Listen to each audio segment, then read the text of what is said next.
अस्सलाम वालेकुम नाज़रीन, उम्मीद करता हूँ आप सब खैरियत से होंगे। एक दफ़ा फिर हाज़िर है हर्बलिस्ट फ़िरोज़ अली। नाज़रीन, आज जो हमारा मौजू है वो एक दवा के हवाले से है जिसको जालिम कहा जाता है, और ये जालिम जो है वो एज़ अ मुसफ़्फ़ी खून या मुसफ़्फ़ी जिल्द के तौर पे जानी जाती है। नाज़रीन, इसके साइंसी जो नाम है वो आपके सामने शो हो रहे होंगे। इसके अलावा जो हमारे इधर पाकिस्तान में अतिबा या हिंदुस्तान में जो अतिबा इसको बोलते हैं वो जालिम या जलब्राहमी कहते हैं, और इसका जो मिज़ाज है वो गर्म खुश्क दर्जा दोम में बयान किया जाता है।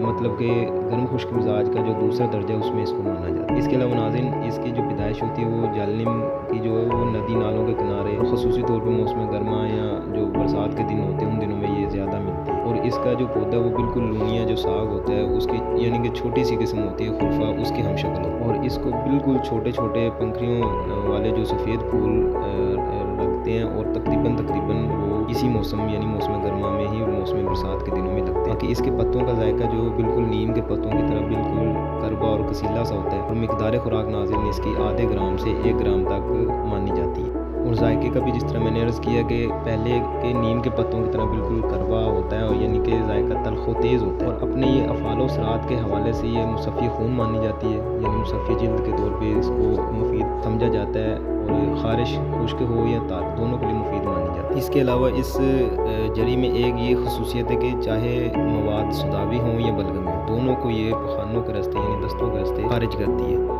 और इसके अलावा नाज़रीन, इसमें चांदी का कुश्ता भी जो है वो बहुत अक्सीरी किस्म का बनता है, और इसको काली मिर्च और नमक के साथ भी घोट कर जो पुराने लोग हैं या जो इसको जानते प्रॉपर वो लिया करते थे, और जो कि मुसफ़्फ़ी जिल्द या ख़ारिश वगैरह के लिए मुफीद बताते थे, और वो कामयाब भी साबित हुई। बाकी नाज़रीन, हर जड़ी बूटी का एक मर्ज़ पे ख़ुसूसी तौर पे फ़ायदा होता है।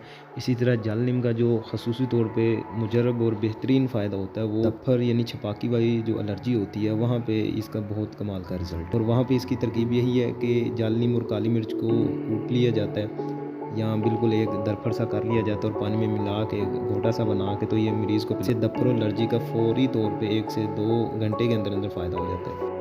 उम्मीद करते हैं नाज़रीन आपको जालिम के अफ़ाल व असरात, मिज़ाज और इसकी जो तहकीक है वो आपको पसंद आई होगी। तो आपसे इल्तमास है कि इस चैनल को सब्सक्राइब करें और वीडियो को लाइक करें और शेयर करें। बहुत शुक्रिया जी। अल्लाह हाफ़िज़, फ़ी अमान अल्लाह।